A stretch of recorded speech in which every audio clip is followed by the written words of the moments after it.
Kami mendapatkan rekaman eksklusif detik-detik penemuan jasad diplomat muda yang ditemukan tewas dalam kamar indekosnya.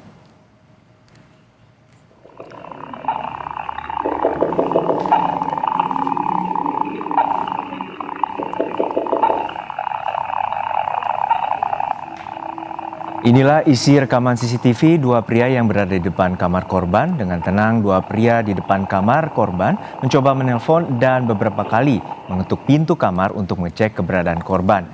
Karena korban tidak kunjung menjawab, kedua pria itu pun berusaha membuka kamar menggunakan kunci cadangan.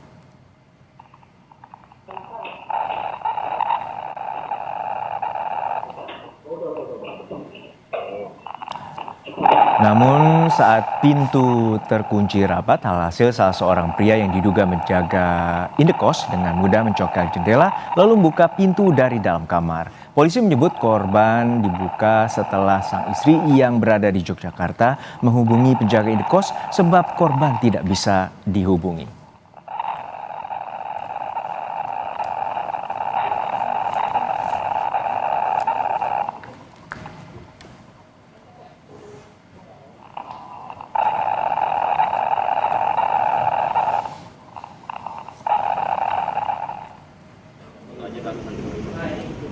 Polisi kembali melakukan olah tempat kejadian perkara untuk mencari sejumlah bukti dalam penyelidikan kasus tewasnya diplomat muda Kementerian Luar Negeri.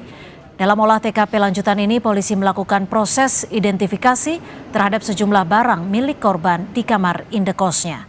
Selain memeriksa sidik jari dan CCTV, polisi juga masih menunggu hasil otopsi untuk mengetahui penyebab kematian korban.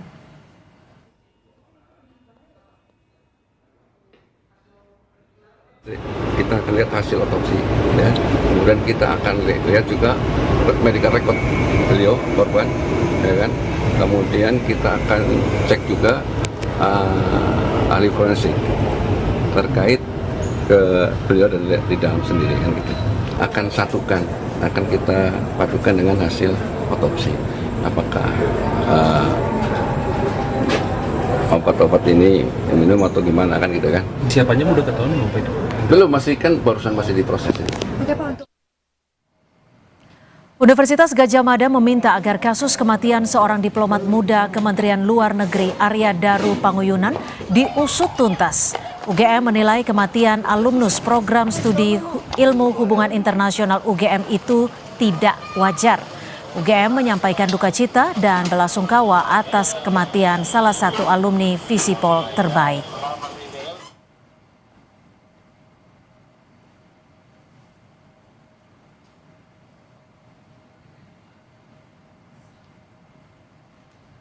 Wakil Rektor UGM Ari Sujito dalam pernyataan tertulisnya menyebut kita kehilangan sosok alumni berprestasi yang memiliki karir yang baik.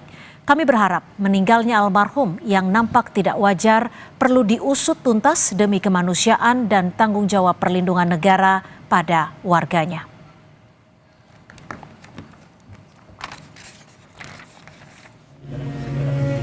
Duka menyelimuti keluarga Arya Daru Panguyunan, diplomat muda Kementerian Luar Negeri yang ditemukan tewas di kamar indekosnya Menteng, Jakarta Pusat. Jenazah Arya Daru Panguyunan dimakamkan di rumahnya di Bantul, Yogyakarta. Keluarga menyebut Arya Daru tak memiliki riwayat medis ataupun sering mengkonsumsi obat tertentu. Ia juga tidak pernah bercerita soal tekanan ataupun kesulitan yang ia alami dalam pekerjaan. Menjadi saksi untuk kasus PDPU yang ada di Jepang ya. Tahun berapa Pak? Udah lama kasusnya. Sudah lama dan kasusnya sudah selesai. Katanya ada kasus judi online yang akan jadi saksi beliau. Benar Pak? Enggak. Jadi almarhum lebih banyak bertugas di bidang-bidang tadi ya, pemulangan anak-anak pelantar, ya, terus evakuasi dan sebagainya. Kementerian Luar Negeri menyatakan duka mendalam atas kematian diplomatnya Arya Daru Panguyunan. Dirjen Perlindungan Warga Negara Indonesia Yuda Nugraha menyebut almarhum pernah menjadi saksi dalam kasus tindak pidana perdagangan orang atau TPPO.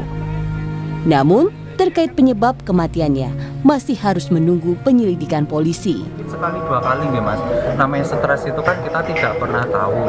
Nah saya juga nggak ada, maksudnya tidak ada history medical check up-nya segala macam, saya juga nggak ada gitu. Jadi saya nggak bisa konfirmasi lebih lanjut. Cuman yang saya tahu beliaunya itu jarang sakit, excited gitu loh. Anak itu seneng, jadi cerita dia penugasan di Timor Leste itu tuh dia menceritakan dengan sangat antusias. Dan mau keberangkatannya ini juga antusias ya? Antusias Mas. Helsinki.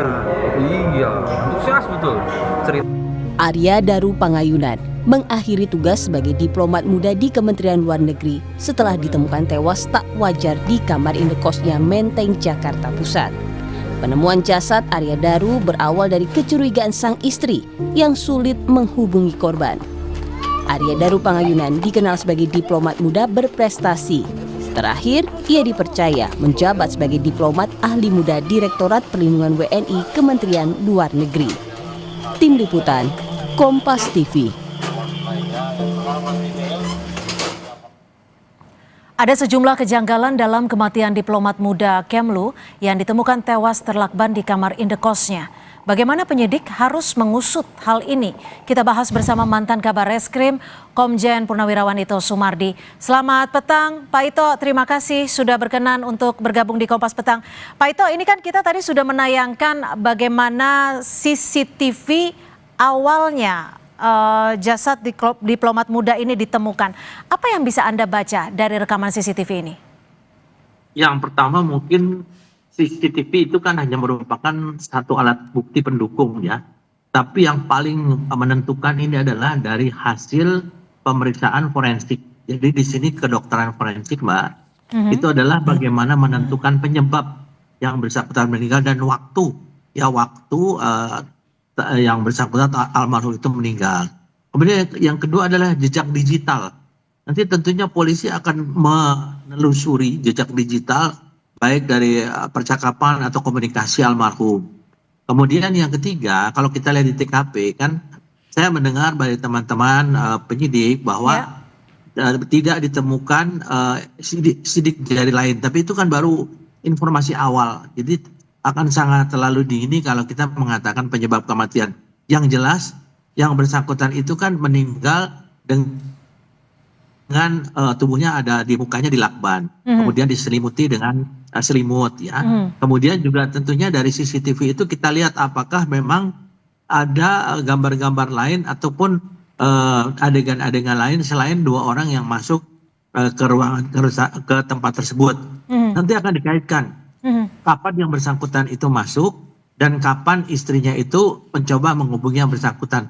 Kan pasti akan ada jejak digital. Demikian, Pak. Ya, selain jejak digital yang masih terus didalami, sebagai mantan Kabar Reskrim, terkait dengan temuan jasad korban yang terlakban, apa yang bisa Anda baca ketika jasad ditemukan terlakban? Ya, kita kalau lihat dari segitiga pembuktian, kan tentunya di sana harus lihat TKP. Yang kedua juga harus alat bukti. Alat buktinya, bukti-bukti ini kan yang sementara dicari adalah dari sidik-sidik jari. Kemudian yang kedua juga ada medical record. Apakah dari medical record yang bersangkutan dengan meminum obat itu, apakah ada dampak bagi kesehatan yang mungkin bisa menyebabkan hal yang fatal bagi kesehatan yang bersangkutan. Ini tentunya masih didalami terus, Mbak. Dan menurut saya juga sudah bicara dengan beberapa teman ya, yang memang sudah ahli. Sekarang sudah dilibatkan beberapa penyidik yang memang senior yang menangani permasalahan ini, dan Barreskrim pun sudah sekarang melakukan supervisi dengan memperbantukan beberapa penyidik senior. Karena ini kan merupakan sesuatu yang mungkin ada berbagai kemungkinan. Saya kan pernah bertugas sebagai duta besar ya, Pak ya. Betul. Itu yang saat ini yang paling rawan adalah memang orang-orang yang memiliki latar belakang kedinasan di bidang TPPO atau tidak pidana perdagangan orang ya. Itu kan sering sekali di beberapa negara itu warga negara kita menjadi korban TPPO. Dan korban TPPO ini kan mereka punya jaringan, punya sindikat. Ini tentunya akan menjadi salah satu objek daripada penyelidikan ya dari teman-teman di baik dari Polsek, Polres maupun Polda di supervisi oleh Barreskrim. Demikian, Mbak. Jadi latar belakang dari diplomat muda ini yang kerap kali ditugaskan untuk menangani TPPO bisa saja menjadi alasan dari ditemukannya tewas ini? Ya, berbagai kemungkinan, Mbak ya. Pengalaman saya pada saat menangani korban yang tidak ada sama sekali tersangka ya. Maksudnya tersangkanya saat itu yang bersangkutan ditemukan secara tunggal ya. Tentunya kita harus mengambil dari beberapa kemungkinan.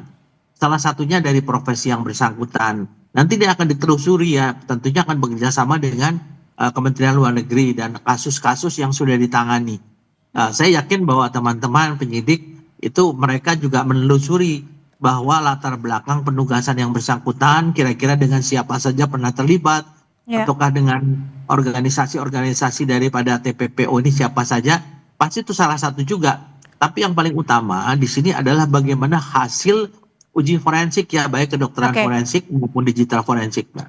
Pak Ito, artinya ini bisa berkaitan dengan jaringan internasional seperti itu? Sangat mungkin ya, sangat mungkin karena kan kita nggak tahu sekarang kan bagaimana cara mengakhiri hidup seseorang yang menjadi sasaran itu kan bisa dengan berbagai cara ya. Nah ini kan tadi saya sampaikan, orang meninggal itu tentunya adalah dengan sesuatu yang mengakibatkan kondisi-kondisi daripada alat-alat dalam tubuhnya itu mengalami sesuatu yang menyebabkan kematian. Nah ini kedokteran kehakiman ini yang melakukan otopsi itu pasti akan melakukan satu otopsi yang sangat cermat ya, karena kita juga tidak bisa mengatakan mengandai-andai ya tanpa ada satu keterangan dari saksi ahli. Kan selama ini secara fisik tidak ditemukan unsur kekerasan. Tapi kan kita belum melihat apakah ada hal-hal yang membuat organ tubuhnya itu fatal sehingga meninggal, misalnya karena racun, apakah karena vitamin, ataukah ada obat-obatan. Ini yang tentunya sekarang mereka dari kedokteran kehakiman ini sekarang sedang kedokteran forensik sedang melakukan penyelidikan yang intensif. Pak Ito, kalau kita lihat dari rekaman CCTV saat pertama kali jasad ditemukan, ini kan bisa dikatakan tidak terlalu sulit untuk masuk ke dalam. Apakah nanti penyidik juga akan meneliti, mendalami terkait dugaan-dugaan, tidak hanya dugaan bunuh diri, tapi juga ada dugaan pembunuhan mungkin? Ya pasti ya, pasti kan tadi ya ada kecurigaan. Kecurigaan tentunya harus dibuktikan dengan fakta-fakta. Salah satu diantaranya adalah CCTV. CCTV itu kan kelihatan bagaimana orang itu masuk, kapan orang itu masuk, dan itu nanti akan dikaitkan dengan waktu kematian daripada korban ya. Kalau misalnya orang masuk ya, kemudian waktu kematian korban sesudah waktu yang dimana orang itu masuk, kan bisa disimpulkan bahwa korban itu masih hidup pada saat orang itu masuk ya. Nah, ini akan menjadi objek daripada penyelidikan daripada penyidik. Jadi antara waktu kematian dengan waktu dua orang ini masuk, kemudian dengan waktu istrinya menghubungi, kepada siapa menghubungi, kemudian orang yang dihubungi ini melakukan apa, tentunya ini akan ditelusuri terus Mbak, sehingga kita bisa lihat daripada waktu kematian dan CCTV itu salah satu juga jam berapa itu memasuki tempat tersebut, kenapa mereka memasuki, apakah memang ada komunikasi antara istri dengan mereka. Nah ini yang akan menjadi objek penyelidikan daripada penyidik, menurut saya demikian. Baik, terima kasih Pak Ito Sumardi, mantan Kabar Eskrim yang sudah berbagi perspektif di Kompas Petang. Selamat sore Pak Ito. Selamat sore Mbak.